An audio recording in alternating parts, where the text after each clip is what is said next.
أن سيدنا وسندنا وحبيبنا وحبيب ربنا وطبيبنا وطبيب قلوبنا محمد الذي أرسله الله بالحق بشيرا ونذيرا وداعيا إلى الله بإذنه وسراجا منيرا أما بعد فقد قال الله سبحانه تبارك وتعالى في كلامه المجيد وفي فرقانه الحميد أعوذ بالله من الشيطان الرجيم بسم الله الرحمن الرحيم كيف تكفرون بالله وكنتم أمواتا فأحياكم ثم يميتكم ثم يحييكم ثم إليه ترجعون وقال الله تعالى التائبون العابدون الحامدون السائحون الراكعون الساجدون الآمرون بالمعروف والناهون عن المنكر والحافظون لحدود الله وبشر المؤمنين صدق الله العظيم وصدق رسوله النبي الكريم ونحن على ذلك من الشاهدين والشاكرين والحمد لله رب العالمين وقال الله سبحانه وتعالى آمرا ومخبرا للمؤمنين والمؤمنات إلى يوم القيامة إن الله وملائكته يصلون على النبي يا أيها الذين آمنوا صلوا عليه وسلموا تسليما اللهم صل على محمد وعلى آل محمد كما صليت على إبراهيم وعلى آل إبراهيم إنك حميد مجيد اللهم بارك على محمد وعلى آل محمد كما باركت على إبراهيم وعلى آل إبراهيم إنك حميد مجيد الصلاة والسلام عليك يا رسول الله الصلاة والسلام عليك يا حبيب الله الصلاة والسلام عليك يا شافع المذنبين الصلاة والسلام عليك يا رحمة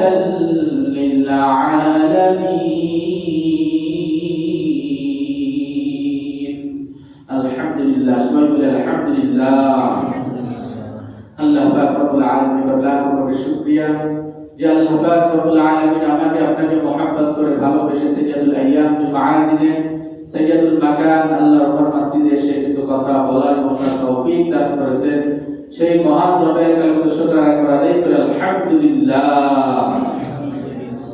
শুকরিয়া আদায় করলে মহান রব আল্লাহ পাক রব্বুল আলামিন আমরা আপনার প্রতি খুশি হয়ে যান, নিয়ামত বাড়িয়ে দেন। কথাকার আল্লাহ তাআলা আল্লাহ পাক রব্বুল আলামিন লা ইন শাকারতুম লা আযীদান্নাকুম ওয়া লা ইন কাফারতুম ইন্না আযাবি লাশাদীদ।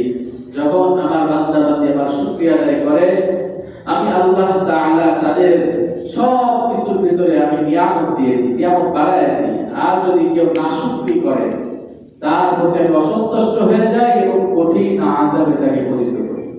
এজন্য শুকরিয়া আদায় করব বেশি বেশি কার? আল্লাহ তাআলা, যে আল্লাহ পাক রব্বুল আলামিন আমাকে আপনাকে সব থেকে নিয়ামতের ভিতরে সবচেয়ে বড় নিয়ামত হলো মুসলমানের ঘরে জন্মগ্রহণ করাইছে। আলহামদুলিল্লাহ, ঈমানের দৌলত দান করছে। কিসের দৌলত? ঈমানের দৌলত। আমি আপনি কি কোনো সময় ভাবছি, জানতে পারতাম জন্মের আগে যে আমি মুসলমানের ঘরে জন্মগ্রহণ করব নাকি কাফের মুশরিক বেঈমানের ঘরে জন্মগ্রহণ করব? জানতাম কেউ? হওয়ার পর যখন দেখি আল্লাহ তাআলা মুসলমান বানাইছে, কয়েকটা শুকরিয়া আদায় করছে। আলহামদুলিল্লাহ আলহামদুলিল্লাহ আলহামদুলিল্লাহ। না চাইতে কিছু নিয়ামত আল্লাহ তাআলা দান করছে, তার ভিতরে একটা হলো ঈমানের দৌলত, মুসলমানের ঘরে জন্মগ্রহণ করাইছে। আলহামদুলিল্লাহ। এজন্য মুসলমানের ঘরে জন্মগ্রহণ করলে ফায়দা কি? এক নম্বর ফায়দা হলো যদি আপনি মুসলমান পরিপূর্ণ মুসলমান হইতে পারেন, আল্লাহকে বিশ্বাস করতে পারেন, আল্লাহ তাআলার হুকুম আহকাম মেনে চলতে পারেন, তাহলে জান্নাতের গ্যারান্টি আল্লাহ রাসূল সাল্লাল্লাহু আলাইহি ওয়াসাল্লাম দিয়েছেন। যদি কেউ বলে লা ইলাহা ইল্লাল্লাহ, আল্লাহ রাসূল বলেন দাখালাল জান্নাহ। লা ইলাহা ইল্লাল্লাহ শুধু বললে হবে না, এটা কাজে কর্মেও নিজেকে নিয়োজিত করতে হবে। আল্লাহ ছাড়া কোনো মাবুদ নাই। লা ইলাহা ইল্লাল্লাহ অর্থ কি? আল্লাহ তাআলা ছাড়া কোনো মাবুদ নাই, তিনি আমার রব, তিনি আমার সব। যা হবে সব কিছু তার পক্ষ থেকেই হবে, যা করব তার হুকুম আহকাম মেনেই চলবো, তার হুকুম মোতাবেক করব ইনশাআল্লাহ। এটার অর্থ হলো শুধু বললাম লা ইলাহা ইল্লাল্লাহ মুহাম্মাদুর রাসূলুল্লাহ, নামাজ পড়লাম না, রোজা রাখলাম না, যত খারাপ কাজ কর্ম আছে করলাম, তাহলে এই লা ইলাহা ইল্লাল্লাহ ভিতরে আমি এখনো প্রবেশ করতে পারিনি। শুধু মুখেই বলছি লা ইলাহা ইল্লাল্লাহ মুহাম্মাদুর রাসূলুল্লাহ, মুখেই বলছি। যখন লা ইলাহা ইল্লাল্লাহ বলে, ইসলাম অর্থ আত্মসমর্পণ করা। আমি আত্মসমর্পণ করলাম কিসে? ইসলামের ভিতরে। কিসের ভিতরে? ইসলামের ভিতরে আমি ঢুকলাম, প্রবেশ করলাম। ইসলামের ভিতরে যখনই ঢুকবো, প্রবেশ করব, তখন ইসলামের নিয়ম অনুযায়ী আমাকে চলতে হবে। আর যদি মনে করি যে না মুসলমান থাকবো, গতানুগতিক চলবো, মন যা চাই তা করবো, তাহলে পরিপূর্ণ মুসলমান হইতে পারি। পরিপূর্ণ মুসলমান হইতে গেলে আল্লাহর হুকুম মানতে হবে, নবীর তরিকা অনুযায়ী চলতে হবে। আল্লাহ পাক রব্বুল আলামিন বলেন তারাকতু ফীকুম আমরাইন। আল্লাহ রাসূলের মাধ্যমে জানিয়ে দিয়েছেন যে আপনি আপনার উম্মতদেরকে বলে দেন তারা ততক্ষণ পর্যন্ত গুমরাহ হবে না, পথভ্রষ্ট হবে না, যতক্ষণ পর্যন্ত দুইটা জিনিসকে আঁকড়ায় ধরবে। কয়টা জিনিস? দুইটা জিনিস। তারাকতু ফীকুম আমরাইন লান তাদিল্লু মা তামাসসাকতুম বিহিমা কিতাবাল্লাহ ওয়া সুন্নাত রাসূল। এক নাম্বার আল্লাহ তাআলার কিতাব কোরআন, এটাকে আঁকড়ায় যে ধরতে পারবে, কোরআন পড়বে, মানবে, কোরআন অনুযায়ী জীবনকে চালাবে। দুই নাম্বার সুন্নাত রাসূল, আল্লাহর রাসূল সাল্লাল্লাহু আলাইহি ওয়াসাল্লামের ভিতরেই রয়েছে আমাদের আদর্শ। তার চলাফেরা, তার আখলাক, তার সুন্নাতের ভিতরে যদি আমি আপনি ঢুকে যেতে পারি, চলতে পারি, যে জীবনকে সাজাইতে পারি, তাহলে আল্লাহ তাআলা গ্যারান্টি দিতেছে, আল্লাহর হাবিবকে বলছেন যে জানাই দেন ততক্ষণ পর্যন্ত তারা পথভ্রষ্ট হবে না, তারা গুমরাহের পথে যাবে না, যতক্ষণ আমার কোরআন আঁকড়ায় ধরবে, আপনার হাদিস, আপনার সুন্নাহ অনুযায়ী নিজেকে চালাবে, নিজেকে সুন্নাহ অনুযায়ী চালাবে, ততক্ষণ পর্যন্ত তারা কি হবে না? পথভ্রষ্ট হবে না। যখনই আমি কোরআনের বাইরে চলে যাব, নবীর সুন্নাহর বাইরে চলে যাব, তখন আমি গুমরাহের ভিতরে চলে যাব, তখন আমি পথভ্রষ্ট হয়ে গেলাম। আল্লাহর হুকুম আহকাম যখন আমার কাছে ভালো লাগবে না, যখন আল্লাহর হুকুমের কথা শুনলে নাক সিটকাবো, যখন দেখবো যে না এটা কেমন নিয়ম, এটা আল্লাহ তাআলা আমার প্রতি অবিচার করছে, এটা কোনো নিয়ম হইল না, নাউযুবিল্লাহ। আল্লাহ তাআলার হুকুমের বাইরে যখন আবার দেখবো যে এটা আল্লাহর হুকুম ভালো লাগতেছে না আমার মানতে, এটা ভালো লাগতেছে না, এটা কেমন নিয়ম করছে, তো মানুষের উপরে জুলুম করা হচ্ছে। আল্লাহ তাআলা থেকে দয়া আমার আপনার বেশি হয়। আল্লাহ তাআলা কত দয়া করছে, এটা যদি একটু খেয়াল করি যে সব সময় তার দয়ার ভিতরেই আমরা রয়েছি, আমরা সব সময় তার দয়ার ভিতরেই রয়েছি। আল্লাহ তাআলা বলছে, আমি যদি দয়া না করতাম, আমি যদি দুনিয়াকে প্রাধান্য দিতাম, দুনিয়া যদি আমার কাছে বেশি হইতো, বেশি প্রিয় হইতো, তাহলে এক ফোঁটা পানিও আমি কাফের মুশরিককে খাওয়াইতাম না। এজন্য আল্লাহ তাআলার দয়ায় আমরা বেঁচে আছি। এত নাফরমানি করার পরেও আল্লাহ তাআলার জমিনে যে আল্লাহ থাকতে দিতেছে, এই সব যা খাইতেছি আল্লাহ তাআলার নিয়ামত বরকত করতেছে। কার নিয়ামত এগুলো? আল্লাহ তাআলা বলেছে, হুয়াল্লাযী খালাকা লাকুম মা ফিল আরদি জামিআ। সূরা বাকারায় আল্লাহ তাআলা বলতেছে 29 নম্বর আয়াত, যে যা আমি সৃষ্টি করেছি, খালাকা লাকুম মা ফিল আরদ, জমিনের মধ্যে যা সৃষ্টি করেছি, জামিআ, সমস্ত কিছু আমি তোমাদের জন্য সৃষ্টি করেছি। সুবহানাল্লাহ, সব কিছু তাদের জন্য সৃষ্টি করেছি, বলেন আমার আপনার জন্য।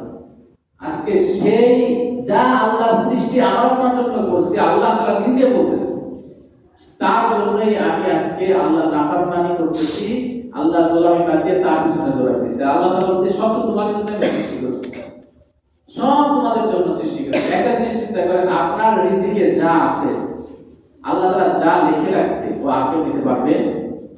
আপনার রিজিক আর কেউ দিতে পারবে না।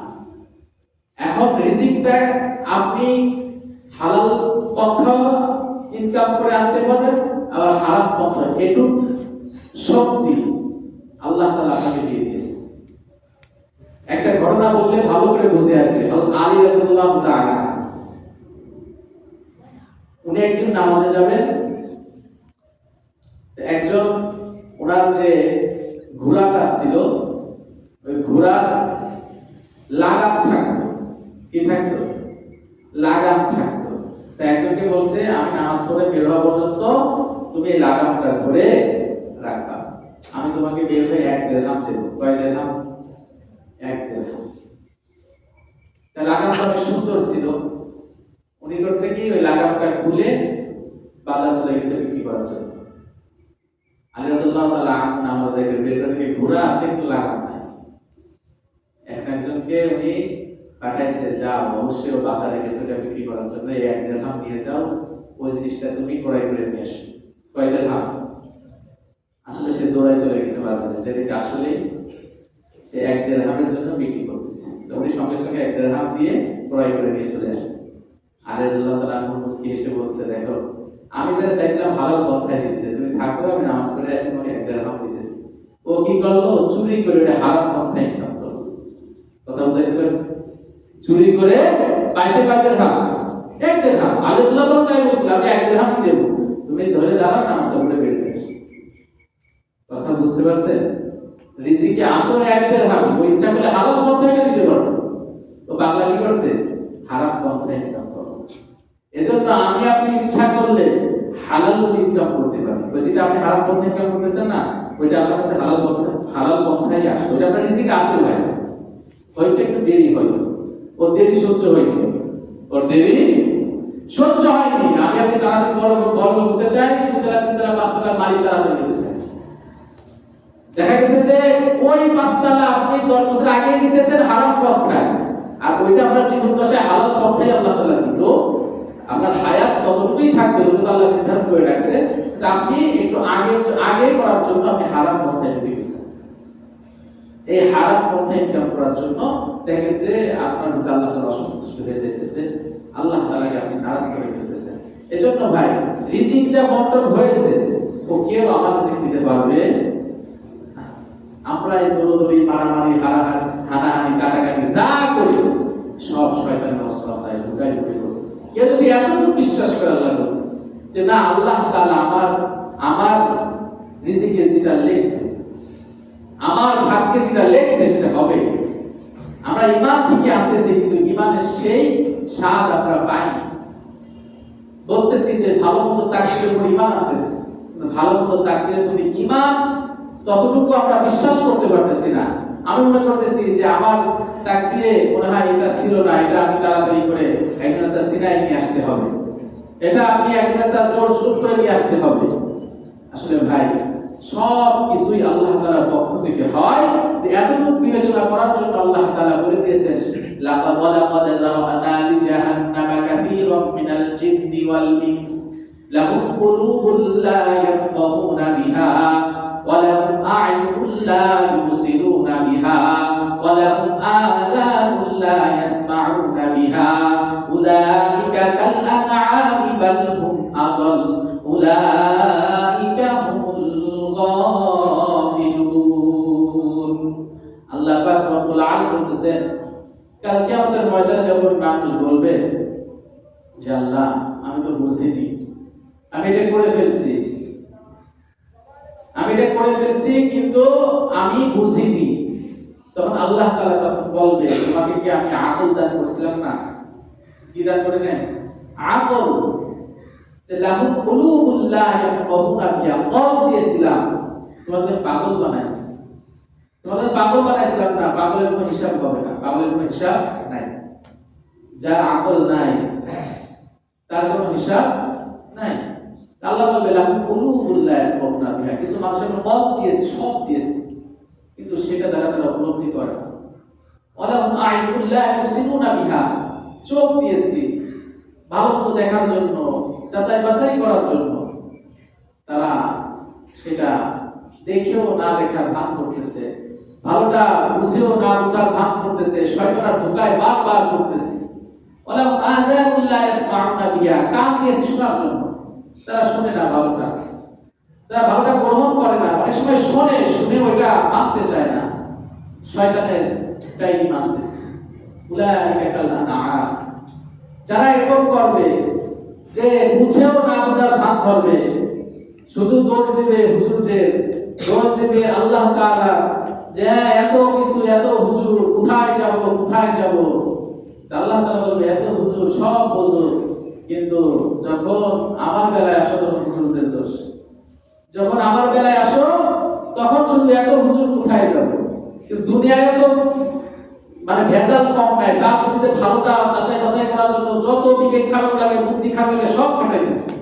এই জায়গা তো বলো না এত মাল, এত কিছু কোথায় যাবে। ইটের ভাটায় যান আপনি ইট কিনতে, 1 নাম্বার 1.5 নাম্বার 2 নাম্বার চিনা বড় তাই অনেক সময় 1 নাম্বারের ভিতরে 1.5 নাম্বার ঢুকায় দেয়, আপনি বুঝতেই পারবেন না। 1 নাম্বারের ভিতরে 2 নাম্বার ঢুকায় দেয়, আপনি বুঝতেই পারবেন না। তা আমরা কি বলি, ভাই একটু ভালোটা দিও। অনেক সময় ভাটায় যে যাচাই বাছাই করি, ওরে হাত পা করি, ভাই আমার ভালো মালটা দিও। তা কেন যখন ইসলামের বেলায় আসি তখন কেন একটু বোঝার এত চেষ্টা করি না? ভালো কোনো আলেমের কাছে যাই না? নিজেকে তো আল্লাহ তাআলা বিবেক দিয়েছে, বুদ্ধি দিয়েছে, আমি কেন কোরআন পড়ি না? আমাদের চোখ দিয়েছে আল্লাহ তাআলা, কোরআনটা কেন খুলে বসি না? কোরআনটা পড়ার কেন চেষ্টা করি না? কোরআনটা বোঝার কেন চেষ্টা করি না? আল্লাহ বলেন ওয়ালাকাদ ইয়াসসারনাল কুরআন লিযিকরি ফাহাল মিন মুদ্দাকির, এই কোরআনকে আমি সহজ করে দিয়েছি। সুবহানাল্লাহ, আমি কঠিন বানাই দিয়েছি। কোরআন কি ভাই? সহজ। কোরআন পড়া বোঝা সহজ। কেউ চেষ্টা করে আল্লাহ তাকে দান করবে। কথা কার? আল্লাহ তাআলা। এজন্য ভাই সময় থাকতে সময়ের কদর করি, আল্লাহ তাআলাকে চিনি, কেন আল্লাহ তাআলা পাঠাইলো এটা বোঝার চেষ্টা করি। দুনিয়ার শেষ প্রান্তে অনেক উলামা একরাম বড় বড় যারা আছেন বলতেছে গাজওয়াতুল হিন্দের ঘেরান পাইতেছে। এখনো যদি আমরা বসে বসে চিন্তা ফিকির করি দুনিয়া নিয়ে, শুধু দুনিয়া তো শেষ হয়ে যাবে। দুনিয়া তো শেষ হয়ে যাবেই, এই ক্ষণিকের দুনিয়া। ভাঙ্গা ঘরে থাকলেও দিন কেটে যাচ্ছে, শেষ হয়ে যাচ্ছে, জিন্দেগি পার হয়ে যাচ্ছে। 5 তলা 10 তলা ভালো মতো খেলেও দিন পার হয়ে যাবে ভাই। দুনিয়ার নিয়ম, দুনিয়া শেষ হয়ে যাবে। হাসি ঠাট্টা করেও দিন কেটে যাচ্ছে, আল্লাহর গোলামি করায় অনেকে দিন কাটাচ্ছে। আল্লাহ নাফরমানিতেও দিন কাটাইতেছে অনেকে, আল্লাহ তাআলার গোলামিতেও অনেকে দিন কাটাইতেছে। দুনিয়া কিন্তু সময় কিন্তু কারোর জন্য বসে নাই, দিন বছর মাস কারোর জন্য বসে নাই, চলেই যাইতেছে আমার জীবন থেকে, ফুরিয়ে যাইতেছে আমার সময়। এজন্য ভাই যে জন্য আল্লাহ তাআলা পাঠিয়েছেন সেইটা একটু ফলো করি, আল্লাহর গোলামি করি, আল্লাহ তাআলার গোলামি করি। এখানে আমরা কেউ থাকতে আসি না, এখানে আসছি বেড়ানোর মতো, মুসাফিরের মতো আসছি, আবার চলে যাইতে হবে। সময় হলে চলে যাইতে হবে। আমরা যখন বিদেশে যাই কি জন্য? সন্তান, বউ, ছেলে মেয়ে সব কিছু ফেলায় ওই যে দূরে চলে যায়। কি জন্য? 5 বছরের একটা টার্গেট নিয়ে এখানে এটা টার্গেট নিয়ে আমি 50 লাখ কামাবো 5 বছরে, বাড়ি গিয়ে একটা দোতলা বিল্ডিং দেবো, ভালো একটা ব্যবসা নিয়ে বসবো, যাতে করে পরবর্তী জীবনটা কাটাইতে পারে। তা আল্লাহ তাআলা এখানে একটা আমাদের সে টার্গেট নিয়ে পাঠাইছে ভাই, কবরের জগতে যাইতে হবে, এরপরে আল্লাহ তাআলা উঠাবে কিয়ামতের দিন, যদি কামাই নিতে পারেন এটা জান্নাত আল্লাহ তাআলা আপনাকে দান করবে, আপনি টার্গেট অনুযায়ী চালাইতে পারবেন জীবন। প্রত্যেকটা জিনিসকে কেউ যদি রুটিন না করে তার জীবন সুন্দর হয়। যে নিজের জীবনটাকে যদি সুন্দর করতে হয়, পড়াশোনার জীবনে রুটিন যদি যে ছাত্র করে ও পড়াশোনা সুন্দর হয়। আপনি কর্মজীবনে আসেন, রুটিন করেন, কয় টাকা ইনকাম করেন, একটা রুটিনের ভিতরে আনেন, দেখবেন আপনি খেয়ে দিয়ে কিছু ডায়েটে রাখতে পারবেন। আর যদি ইচ্ছা মতো ব্যয় করতে থাকেন, আপনার টাকা ফুরিয়ে যাবে, কোনো ঠিকও পাবেন না। বাড়ি এসে স্ত্রীকে বলবেন যে কি হবে, এত টাকা ইনকাম করলাম, কিছুই তো নাই মাস শেষে। রুটিন নাই তো জীবনে, ইচ্ছা মতো খরচ করতেছে। আপনি প্রতিদিন লেখেন এই কয় টাকা আমি খরচ করছি কিসে কিসে, এখন আর বের হয়ে গেছে। এজন্য ভাই জীবনটা রুটিনের ভিতরে নিয়ে আসেন, ইসলামটা রুটিন। আল্লাহ তাআলা সুন্দর একটা আমাদের জীবন ব্যবস্থা করে দিয়েছে, আমরা তো সে অনুযায়ী করতেছি না। আল্লাহ রাসূল দেখিয়ে দিয়েছে কিভাবে জীবনটাকে দিন শুরু করবা কি করে, শেষ করবা কি করে, সব দেখিয়ে দিয়েছে, কিন্তু আমরা সে অনুযায়ী চলি না। আমরা এখন নিজের গতানুগতিক ইচ্ছা মতো যা নিজে বুঝি তাই করতেছি, শয়তান যেভাবে আমাদের ধোঁকায় ফেলতেছে আমরা সেভাবেই করতেছি। আল্লাহ তাআলা পাক লা তা'বুদুশ শাইতান, শয়তানের ইবাদত করো না, অনুসরণ করো না, অনেকে অনুকরণ করো না, বারবার বলছে। সূরাতুল ইয়াসিনের ভিতরে আল্লাহ তাআলা বলছে কাল কিয়ামতের ময়দানে যারা জান্নাতি জাহান্নামী ওদেরকে পৃথক করে ফেলবে, এক জায়গায় রাখবে। তো বলছে কি আল্লাহ তাআলা তখন বলবে আমি তো বারবার তোমাদের বলছি যে এরকম কাজ করবে না যাতে করে তোমাদের জাহান্নামে যাওয়া হবে, আমি অসন্তুষ্ট হবে এমন কাজ করো না। আলাম আ'হাদ ইলাইকুম ইয়া বানি আদম, ডাক দিছে হে বানি আদম, লা তা'বুদুশ শাইতান। লাস্টে কি বলছে? ইন্নাহু লাকুম আদুউম মুবিন, শয়তান কিন্তু তোমাদের প্রকাশ্য শত্রু। কেউ যদি দুনিয়াতে আমাকে বলে এই তোর শত্রু ওই চৌরাস্তায় আছে, খবরদার যাই বুঝে তোর কিন্তু খবর আছে, ও জীবনে যাবে, ওর দুশমন, ওরে পাইলেই মারবে। ও যদি বলা হয় ওখানে চৌরাস্তায় দেখে আসে তোকে মারার জন্য রেডি, তুই খবরদার যাস না। ও যদি বিবেকবান হয় তাহলে যাবে না, আর গেলেও ও সেরকম সমর্থ নিয়ে তারপরে ওর সাথে মোকাবিলা করতে যাবে। তা আল্লাহ তাআলা বারবার বলে দিচ্ছে শয়তানের ফাঁদে পড়ো না, প্রকাশ্য শত্রু, তুমি ওর সাথে মোকাবিলা করলে সেভাবে মোকাবিলা করো, ও যেন তোমাকে ঘায়েল করতে না পারে, ও যেন তোমাকে নামাজ থেকে ফিরাইতে না পারে, ও যেন তোমাকে হারামের ভিতরে না ঢুকাইতে পারে। তুমি আমাকে বারবার বলে দিচ্ছে আল্লাহ অসন্তুষ্ট করো না। এরপরেও যদি আমি আপনি সেই শয়তানের কথা অনুযায়ী চলি, আমার আপনার কাছে ফজরের নামাজটা যদি সেই শয়তানের ওয়াসওয়াসায় লেপের তলে কম্বলের তলে কাটায়, একটু চিন্তা করেন আজকে আমার মৃত্যু হয়ে যায়। কেউ যদি এইভাবে চিন্তা করে প্রত্যেক দিন এখন আমার মৃত্যু হয়ে যাবে, এখন যতই শীত হোক, যতই বর্ষা হোক, বৃষ্টি হোক, কেউ কি আমাকে রাখবে যে না এখন অনেক শীত, থেকে দাফন দেওয়ার দরকার নাই? কেউ যদি এভাবে প্রত্যেকটা দিন চিন্তা করতো যে আমার যদি এখন চলে যেতে হয়, এখন যদি মালাকুল মাউত চলে আসে, তাহলে কি এই যে ফজরের সময় যেভাবে আমি শীতের ভিতরে উঠতেছি না, ওই যে কেউ যদি চিন্তা করতো মাটির ভিতরে যেখানে কম্বল নাই, বালিশ নাই, খালি মাটিতে আমাকে শোয়াই রাখবে, কি অবস্থাটা না হবে? হ্যাঁ, যদি আমি আল্লাহকে খুশি করে এখন শুধু একটু একটু কষ্ট করতে পারি, তাও তো কত কিছু আছে, সোয়েটার আছে, একটু শুধু ঠান্ডা পানিতে ওযু করার পরেও অনেকের বাড়ি আবার সুন্দর ব্যবস্থাও আছে, গরম করে পানি তাও ব্যবস্থা আছে। শুধু ওযুটা করে সোয়েটার গায়ে দিয়ে পায়ে মোজা লেগে যদি আল্লাহু আকবার বলে আল্লাহর সামনে দাঁড়াইতে পারি ফজরের নামাজে, আল্লাহ তাআলা বলেন সব থেকে আমি তখনই খুশি হই বান্দা যখন সিজদায় যে বলে সুবহান রাব্বিয়াল আ'লা, সুবহান রাব্বিয়াল আ'লা, সুবহান রাব্বিয়াল আ'লা।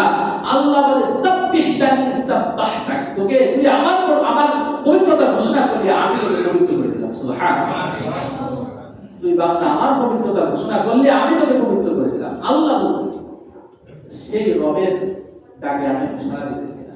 তাই ভুল হতে পারে, আমরা তো মানুষ, দুর্বল করে আল্লাহ তাআলা পাঠিয়েছেন, ভুল হয়ে যাবে, শয়তানের ওয়াসওয়াসায় পড়ে যাব। আবার যদি সঙ্গে সঙ্গে না, আমার তো একটা রব আছে, আমার তো একটা রব আছে, সেই রবের কথা অনুযায়ী আমার চলতে হবে।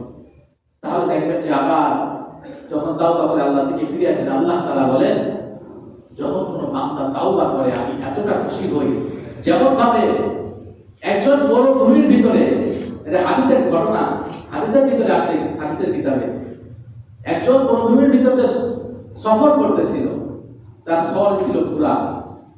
হঠাৎ করে ক্লান্ত হয়ে যায়, উনি ওই ঘোড়াটা মাথার কাছে রেখে ঘুমায় যায়। হঠাৎ করে উঠে দেখে যে ওনার ঘোড়া নাই। আর মরুভূমির ভিতরে আর কোনো যাওয়ার কোনো ওই সময় আর সওয়ারিও ছিল না, এত দূর চলে গেছে, কিসে যাবে?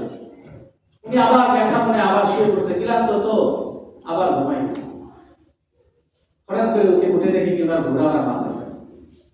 তো উনি খুশি হয়ে বলতেছে যে তুমি আমার বান্দা, আমি তোমার রব। কি বলতেছে? আল্লাহ বলতেছে খুশিতে, তুমি আমার বান্দা, আমি তোমার রব। বলছে আনা রব্বুক, যে আমি তোমার রব। আল্লাহ তাআলা বলে যখন কোনো বান্দা আমার কাছে তাওবা করে আমি আল্লাহ তাআলা এমনই খুশি হয়ে যাই। সুবহানাল্লাহ। কেউ যদি আমার কাছে তাওবা করে ফিরে আসে, যে আমি আল্লাহ তাআলা এত খুশি হয়ে থাকে, আমি আমার কাছে টেনে আল্লাহ তাআলা সব সময় বান্দাকে ডাকে যে আমার কাছে আসো, তুমি আমার কাছে আসো, তোমার কি দরকার? দুনিয়ায় পেরেশানিতে আসো। যখন আমরা পেরেশানিতে থাকি তখন কি করি? এখনকার জেনারেশন কি করে? সিগারেটটা ধরায় না, আল্লাহ আর আল্লাহ বলছে আমার ঘরে এসে যদি আমার আল্লাহ আল্লাহ আল্লাহ বলে ডাকে, আমি তার অন্তরে সুবহানাল্লাহ। পেরেশানিতে আসো, আল্লাহর ঘরে আসো, এসে যদি নামাজ পড়ো একবার পেরেশানি আল্লাহ দূর করে দিয়েছে। আর আমরা পেরেশানিতে পড়লে এইসব বাজে আড্ডায় ঢুকে যায়। এরকম বন্ধু বান্ধব আমাদের হয়ে গেছে যে পেরেশানি করলেই সিগারেটটা ধরায় না, যে খান টেনশন কমবে। এটা আমার দেখা, আমি না দেখে বলতেছি না। আমরা হেফজখানায় পড়ছি একসঙ্গে, হেফজখানা থেকে বের হয়ে গেছে, এটা নষ্ট হয়ে গেছে। হঠাৎ শুনে আব্বা মারা গেছে। তখন আমি যে দেখি নিয়ালা পাবলিক মসজিদের সামনে একটা গলি আছে, বড় বড় মেলার ভিতরে ঢুকতে, ওর ওই জায়গায় একটা চা দোকান ছিল, এখন আছে মনে হয় বা নাও থাকতে পারে। ওরা ওইখানে এক প্যাকেট সিগারেট দিয়ে বলছে টেনশন কমবে, বাপ মারা গেছে, ফ্রেন্ড এমন ফ্রেন্ড গোছাইছে, আসে দিছে টেনশন কমবে। ও আমাকে দেখে লজ্জায়, যদি একসাথে যতনায় পড়ছি, ওরে ধাবর দিছে, বাবা আব্বা মারা গেছে, সিগারেট খেলে টেনশন কমে। মারা গেছে কি আব্বা, যার কোনদিন আর দুনিয়ায় পাওয়া যাবে না, একবার চলে গেলে। তাহলে সৎসঙ্গ স্বর্গবাস, অসৎসঙ্গ সর্বনাশ। আল্লাহ রাসূল বলেছেন আল মারউ মা'a মান আহাব্বা, যার সাথে যার মহব্বত তার সাথে তার কিয়ামত। এজন্য ভাই, ভালো বন্ধু, যে বন্ধুকে দেখলে নামাজে যাইতে ইচ্ছা করে, যে বন্ধুকে দেখলে আল্লাহর কথা স্মরণ হয়, যে বন্ধুকে দেখলে আল্লাহকে ডাকতে মন চায়, যে বন্ধুকে দেখলে গুনাহ ছাড়তে মন চায়, এমন বন্ধু ধরা দরকার। আল্লাহ রাসূল সাল্লাল্লাহু আলাইহি ওয়াসাল্লাম বলেন, যখন মানুষ জান্নাতে যাবে আর যারা জান্নাতের বাইরে থাকবে, এরা জান্নাতের সব নাজ নিয়ামত দেখতে পাবে। যুহুরিহা মিন বুতুনিহা ওয়া বুতুনুহা মিন যুহুরিহা। যারা ভিতরে থাকবে তারা বাইরেরটা দেখতে পারবে, আর বাইরে যারা থাকবে তারা ভিতরেরটা দেখতে পারবে। তো সাহাবায়ে কেরাম রাদিয়াল্লাহু তাআলা আনহুরা জিজ্ঞাসা করছে, যারা কারা যারা নাজ নিয়ামত ভোগ করবে? আল্লাহ রাসূল সাল্লাল্লাহু আলাইহি ওয়াসাল্লাম বলেন, তারা হলো যারা মানুষের সাথে ভালো কথা বলে, মানুষের সাথে কথা বলার সময় তাদের কথাটা সুন্দর কথা হয়, কালামটা সুন্দর হয়। যখন কথা বলে তখন মুচকি হেসে দিয়ে কথা বলে। আমাদের এখন এমনও হয়েছে, এমনও হয়, সালাম দিলেও সালামের উত্তরটা বের হতে চায় না। একজন ভাইকে সালাম দিতেছি, কিন্তু আমার সালামটার উত্তরটা সুন্দর করে দেওয়া উচিত। আল্লাহ রাসূলের সিফাত ছিল এমন যে কাউকে দেখলেই আসসালামু আলাইকুম বলে তার ভালো মতো জিজ্ঞাসা করা। আর আমাদের এখন এমন অবস্থা, সালাম দিলেও তার এমন মুড নিয়ে চলে যে সালামের উত্তরটা দিতে চায় না, যে আমি সালাম দিছি, আমি উত্তরটা একটু তাকে শোনাই দিই। 2 নাম্বার বলছে ওয়া তু'আনাত তু'আম, মানুষকে খাওয়াও। ওই নাজ নিয়ামত যদি ভোগ করতে চাও জান্নাতে, 2 নাম্বার ওয়া তু'আনাত তু'আম, মানুষকে খাওয়াও। তোমার সামর্থ্য আছে, মানুষকে খাওয়াও। এই শীতের সময় আমি আপনি কত সুন্দর জ্যাকেট পরতেছি, কোটি গায়ে দিতেছি, ভালো লেপের তলে ঘুমাইতেছি, কম্বলের তলে ঘুমাইতেছি, অনেক মানুষ একটা সোয়েটার পাইতেছে না। সামর্থ্য আছে একটা সোয়েটার কিনে দেয়। দেখেন কত রোডে ঘাটে শহরে গেলে, ওই ট্রেন স্টেশনে গেলে দেখা যায় কত মানুষ অসহায় অবস্থায় পড়ে আছে। একটা কম্বল 300 টাকা 500 টাকা একটা কম্বল পাওয়া যায়। আল্লাহ তাআলা আমাকেও কবুল করুক, সবাইকে কবুল করুক বলেন আমিন। 3 নাম্বার, যারা সর্বদা রোজা রাখে, রোজা রাখার অভ্যাস করা, কমপক্ষে সপ্তাহে 2টা সোমবার বৃহস্পতিবার রাখার চেষ্টা করা। এরকম যদি কেউ চেষ্টা করে, আল্লাহ রাসূল সাল্লাল্লাহু আলাইহি ওয়াসাল্লামের একটা সুন্নাত সে নিজে কি করলো, নিজের জীবনে পরিচালনা করলো, একজনকে উদ্বুদ্ধ করলো যে রোজা রাখো, রোজা রাখলে শরীর ভালো থাকে, নষ্ট হয়, আল্লাহ রাসূলের সুন্নাত। 4 নাম্বার হলো এমন সময় নামাজ আদায় করো যখন সবাই ঘুমিয়ে আছে। ওয়াসাল্লু ওয়ান-নাসু নিয়ামুন তাদখুলুনাল জান্নাতা বিসালাম। এমন সময় তাহাজ্জুদ নামাজ আদায় করো যখন সবাই ঘুমে বিভোর, তুমি আর তোমার রব শুধু দেখতেছে তোমাকে যে আমার বান্দা আমাকে সিজদা করতেছে, আমার বান্দা আমাকে ডাকতেছে। আল্লাহ রাসূল বলেন যে এরাই জান্নাতের ভিতরে নাজ নিয়ামতের ভিতরে থাকবে। আল্লাহ পাক রব্বুল আলামিন সূরাতুল বাকারার ভিতরে আমাকে আপনাকে স্মরণ করে, কাইফা তাকফুরুনা বিল্লাহ, কিভাবে তোমরা আমাকে অস্বীকার করো। কাইফা তাকফুরুনা বিল্লাহ, যারা আমার সাথে কুফরি করে এরা কিভাবে করে। ওয়া কুনতুম আমওয়াত, এরা কি মৃত ছিল না? আল্লাহ বলতেছে তোমরা কি মৃত ছিল না? ওয়া কুনতুম আমওয়াতান ফাআহইয়াকুম, তোমাদের তো আমি জীবন দান করছি। মায়ের জরাই তো তোমরা ডিম্বাণু হিসেবে তোমাদেরকে রাখা হয়েছিল, এরপরে তোমাদেরকেই তো আমি জীবন দান করছি। ফাআহইয়াকুম, আল্লাহ বলছে সুম্মা ইউমীতুকুম, এরপর আবার তোমরা মৃত্যুবরণ করবা। তোমাদের যখন একটা হায়াতের জিন্দেগি শেষ হয়ে গেলে আবার তোমরা মৃত্যুবরণ করবে। সুম্মা ইউমীতুকুম, আবার মৃত্যুবরণ করবে। সুম্মা ইউহয়িকুম, এরপরে তোমাদেরকে আবার উঠানো হবে। সুম্মা ইলাইহি তুরজাউন, তোমরা কি আমার কাছে ফিরবা না? অবশ্যই আমার কাছে ফিরতে হবে। কার কাছে ফিরে যেতে হবে আমাদের বলেন? আল্লাহ তাআলার কাছে। যদি এটা চিন্তা করে সব কিছু আল্লাহ তাআলাই আমাকে দান করছে, দুনিয়ার জিন্দেগিটা আল্লাহ তাআলা আমাকে হায়াতের জিন্দেগিটা দান করছে, কি জন্য দান করছে এটা সবাই জানি আমরা, যে আল্লাহর গোলামি করে যাইতে পারি। এজন্য ভাই গাজওয়াতুল হিন্দ আমরা সবাই জানি, এটা মুসলমানরা বলছে কেউ 5টা ভাগ করে, মুসলমানের ভিতরে 3 ভাগই এতে শহীদ বরণ হবে।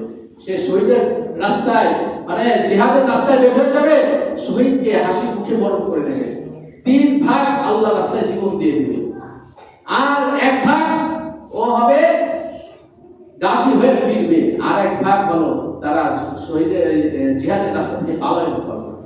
জিহাদের রাস্তা থেকে পলায়ন করবে, যারা পলায়ন করবে এরা কুফরি অবস্থায় মৃত্যুবরণ করবে, কুফরি অবস্থায় এদের মৃত্যুবরণ হবে। আর যারা গাজী হয়ে ফিরবে এরা ইমানের দৌলত নিয়ে মৃত্যুবরণ করবে। আর যারা 3 ভাগ যারা আল্লাহর রাস্তায় শহীদ হয়ে যাবে, এরা তো বদরের যুদ্ধে যারা শহীদ হয়েছে এদের মতো মর্যাদা আল্লাহ তাআলা দান করবে। সুবহানাল্লাহ। এজন্য জীবন তো একটাই ভাই, ঘরে বসে থাকলেও আল্লাহ যে কোনো সময় হায়াত শেষ হতে চলে যেতে হবে। আর যদি আল্লাহ তাআলা লিখে দেয় যে না এই আমার রাস্তায় মৃত্যুবরণ করবে, এরকম চাওয়া আল্লাহর কাছে, বলছে ভালো কাজ করার জন্য আল্লাহর কাছে চাইতে হয় যে আল্লাহ আমাকে ভালো কাজ করার তৌফিক দান করেন, আমাকে নামাজি বানান, আপনার গোলামি করার তৌফিক দেন। দুনিয়াতে আমি বারবার বলি কেউ থাকতে আশিকি থাকতে পারবো না। গত জুমায় বলছিলাম যারা ঘরের ভিতরে বের হয় না, যে না আমার বের হইলে এই অবস্থায় যে কোনো সময় টার্গেট দিতে পারে, আমাকে ইসলামের পথে চলতে গেলে আমার উপরে হামলা মামলা আসতে পারে, তারাও একদিন মৃত্যুবরণ করবে। ঘরে বসে থাকলে ওরা হায়াতের জিন্দেগি যখন ফিরে যাবে, ঘরে বসেও আল্লাহ তাআলা অসুখ দিয়েও মানুষকে মারে কি মারে না। যারা ঘর থেকে বের হয় না ভয়তে, এদেরকেও মৃত্যুবরণ করা হয়। এজন্য হায়াতের জিন্দেগি শেষ হয়ে যাবে, কেউ আমরা মানে সারা জীবন চিরস্থায়ী দুনিয়ায় থাকতে আসি, চিরস্থায়ী হ্যাঁ থাকতে পারবো জান্নাতে, যদি জান্নাত কামাই করতে পারি। এজন্য সবাই জান্নাতে যেতে রাজি আছে তো ইনশাআল্লাহ? জান্নাতে যদি রাজি থাকি তাহলে আল্লাহর গোলামি শুরু করে দেন, একমাত্র আল্লাহকে ভয় করেন। আল্লাহ তাআলা আমাকে কবুল করুন, আমাদের সবাইকে কবুল করেন, আমিন। আজকে আলোচনা হলো যে আল্লাহ তাআলা হায়াতের জিন্দেগি দান করছে, আমরা কেউ নিজের ইচ্ছায় দুনিয়াতে আসি, আল্লাহ তাআলা পাঠিয়েছে তাই আসতে পারছে, আল্লাহ তাআলা পাঠিয়েছে তাই আসতে পারছে। আবার আল্লাহ চাহে তো আবার আল্লাহ তাআলা ডাকে সাড়া দিয়ে চলে যেতে হবে, আবার আল্লাহ তাআলা আমাদেরকে আবার উঠাবে, এরপর আল্লাহর সামনে আমাদেরকে দান করা হইবে, আল্লাহ তাআলার সামনে হিসাব দিতে হইবে। ওই হিসাবের দিনটা যেন আল্লাহ তাআলাকে বলতে পারে যে আমি আপনার বান্দা ছিলাম, আমি আপনার গোলাম ছিলাম। পারবো না ইনশাআল্লাহ? এজন্য 1 নাম্বার হলো আমরা সবাই জানি নামাজটাকে সুন্দর করব। আগে নামাজ শুরু করে দিই ভাই, নামাজ না পড়লে আউয়ালু মা ইউহাসাবু বিল আবদু ইয়াউমাল কিয়ামাতিস সালাত, সর্বপ্রথম কিয়ামতের দিন নামাজের হিসাব হবে। নামাজ না পড়ে যদি আমি জান্নাতে যেতে চাই, এটা তো ওই যে গাছ না লাগে ফল খাওয়ার মতো। এজন্য ভাই আগে নামাজ শুরু করি, পারবো না ইনশাআল্লাহ। শীতের সময় আল্লাহ বেশি খুশি হয় ইশার জামাত আর ফজরের জামাত। ইশার সালাত, ফজরের সালাত আল্লাহর কাছে বেশি প্রিয়। বলছে মুনাফিককে যদি চিনতে চাও এই দুই ওয়াক্তে দেখো কে কে আসে আর কে কে আসে না, মুনাফিক তোমরা নিজে চিনে ফেলবা। এজন্য ভাই ভুল হয়ে গেছে এখনই তওবা করো। ভুল হয়ে গেছে এরকম না যে না হুজুরে তো করা কথা বললাম নামাজই আসবো না, এরকম না। প্রত্যেকটা উলামা একরাম চায়, আলেমরা চায়, যেমন নবী রাসূলুল্লাহ চাইছিল আপনারা সবাই ইসলামের ছায়াতলে আসেন, আমরা সবাইও চাই যে আপনারা কিভাবে জান্নাতে যেতে পারবেন। আপনাদের সাথে আমাদের কারো জ্ঞানজাম আছে বলেন? কোনো জ্ঞানজাম নাই। আমরা চাই সবাই জান্নাতি হয়ে যায়, কিয়ামতের দিন সবাই একসঙ্গে জান্নাতে যাইতে পারে। আল্লাহ তাআলা আমাকেও কবুল করুন, আমাদের সবাইকে কবুল করুন, আমিন। আর এই জায়গায় একটা মাদ্রাসা, আপনারা সবাই মাঝে থেকে খেয়াল করবেন, লম্বা সময় আর দিব না।